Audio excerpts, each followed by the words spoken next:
How to give and receive better feedback. Hello and welcome to this YouTube video about feedback. So why do you want to give or receive feedback? In which circumstances is feedback necessary to express? So I'm the expert in stress and burnout in business environment, especially with veterinarians and medical professionals. And learning to give and receive feedback is such a crucial part of everyday life, either as employee but also as a boss. And it's something we are usually dreading to do, and it feels very difficult, and often it's also very emotional. So how can you learn to give and receive better feedback? First of all, be ready, which means it's not good to give feedback between patients when you don't have time, when you don't have a quiet room where you can talk to each other. So be prepared and be ready, and ask the other person whom you would like to talk to. I would like to talk to you about a certain subject. I would like to give you feedback. When is a good time we can do that, or make a suggestion when that would be suitable for you. And then watch your own emotions too. Usually giving feedback when you already your anger level or your emotional level is high is not a good idea. So allow yourself to reflect on your thoughts, on your emotions, and let them settle before you give feedback in a very emotional, in a very angry or a very sad way, whatever it is. Just be as professional and as calm as possible. And be willing also to take your part in this situation, especially if you're the boss of this person. Where have you not been clear about your expectations? Where was something maybe not clearly stated and just silently expected?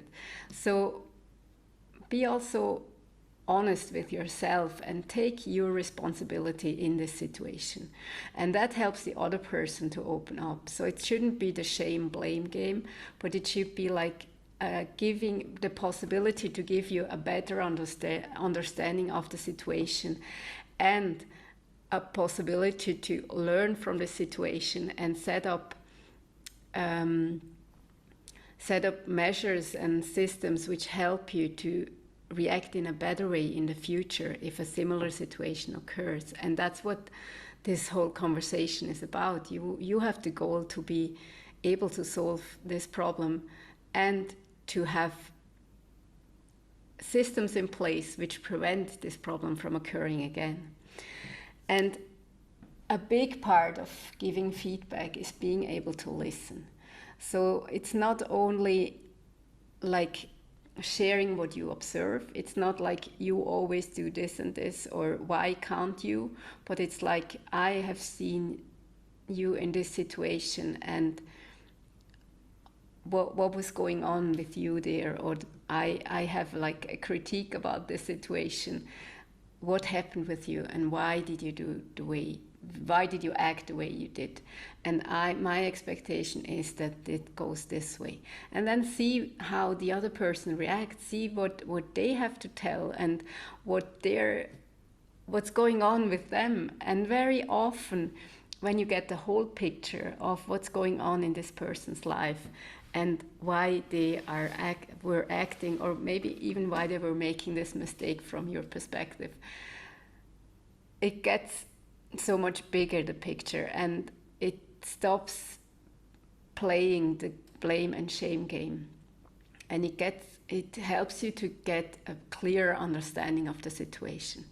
And then the crucial part is finding a common solution and finding ways to prevent this situation from occurring again, and also following up. I had so many meetings where there was so much feedback and criticism or whatever, and good ideas shared. But the thing is, nobody followed up on them. They were just, it was just stated, but nobody was really interested in this change or in like implementing it for real.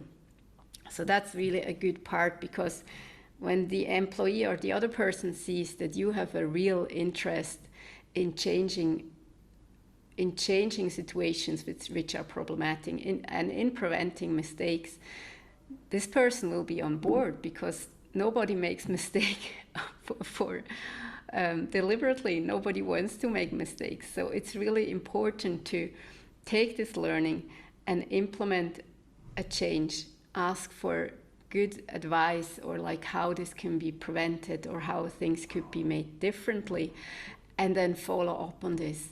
Meet after like 1 or 2 or 3 weeks and check if this has worked for them, for the team, for everybody.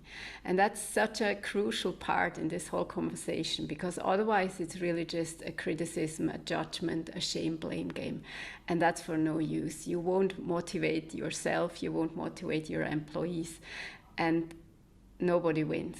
So it's really important to see this as a learning process, and also as an improvement process for yourself, for your employees, your team, and for the company.